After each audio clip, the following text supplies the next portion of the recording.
నమస్తే, welcome to Andhraprabha. నేను విద్య. Space నుంచి డ్రోన్ల ప్రయోగం. అంతరిక్ష రంగంలో మాస్కో ముందడుగు. నయా స్పేస్ టెక్నాలజీపై పేటెంట్. భవిష్యత్తులో అంతరిక్ష కేంద్రం నుంచి డ్రోన్ల ప్రయోగం. రోబోలతో నిర్వహించే విధంగా ఆర్బిటల్ స్టేషన్. 2030 నాటికి రెడీ చేసేలా ముందడుగులు. అంతరిక్ష రంగంలో రష్యా మరో ముందడుగు వేసింది.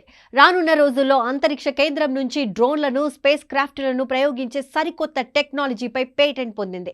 ఈ క్రమంలోనే సొంత అంతరిక్ష కేంద్రం ROS ఏర్పాటుపై ఫోకస్ పెట్టిన రష్యా రోబోలతో నిర్వహించేలా రష్యన్ ఆర్బిటల్ స్టేషన్ను రూపొందించనుండటం విశేషం. ప్రస్తుతం వివిధ దేశాల భాగస్వామ్యంతో అంతర్జాతీయ అంతరిక్ష కేంద్రం పనిచేస్తోంది. అయితే దీని నుంచి వైదొలగాలని భావిస్తున్న రష్యా ప్రత్యేక అంతరిక్ష కేంద్రం ఆర్బిటల్ స్టేషన్ను ఏర్పాటు చేసే దిశగా అడుగులు వేస్తోంది. అంతేకాదు 2030 నాటికి ప్రాజెక్టు తొలి దశ పూర్తి చేసి అందుబాటులోకి తీసుకురావాలని టార్గెట్గా పనిచేస్తోంది. ఇందులో భాగంగానే దశల వారీగా పనులను కూడా చేపడుతోంది. ఈ సొంత స్పేస్ స్టేషన్కు మానవరహితంగా పూర్తిగా రోబోలతో నిర్వహించే విధంగా నిర్మించాలని భావిస్తోంది రష్యా.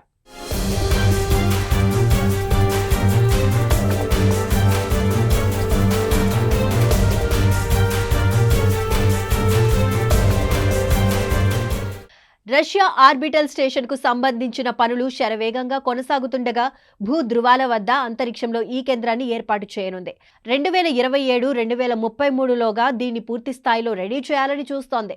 తొలి దశలో భాగంగా 2027లో సైంటిఫిక్ అండ్ పవర్ మాడ్యూల్ను, 2030లో బేస్ మాడ్యూల్స్ను ప్రారంభించాలని ప్రణాళిక సిద్ధం చేసింది.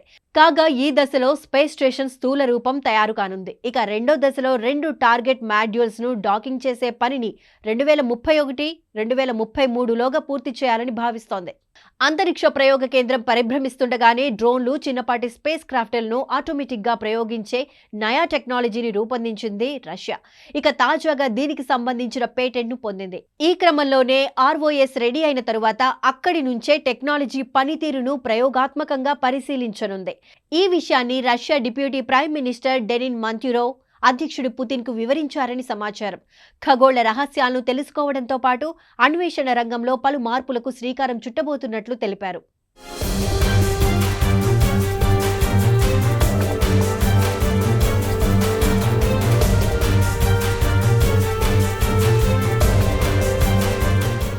అయితే అంతరిక్ష రంగంలో అమెరికా, రష్యా దేశాల మధ్య మొదటి నుంచి పోటీ ఉంది.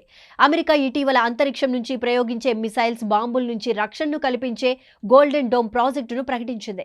స్పేస్ నుంచే లేజర్, ఇతర ఆయుధాలతో ప్రత్యర్థుల ఆయుధాలను ధ్వంసం చేసే ఆ ప్రాజెక్టుపై రష్యాతో పాటు చైనా తీవ్ర అభ్యంతరాలను తెలిపింది. అంతేకాదు అంతరిక్షాన్ని యుద్ధ భూమిగా మార్చొద్దని హితవు పలికిన సంగతి తెలిసిందే. కానీ ఇప్పుడు రష్యానే సరికొత్త టెక్నాలజీని రెడీ చేసింది.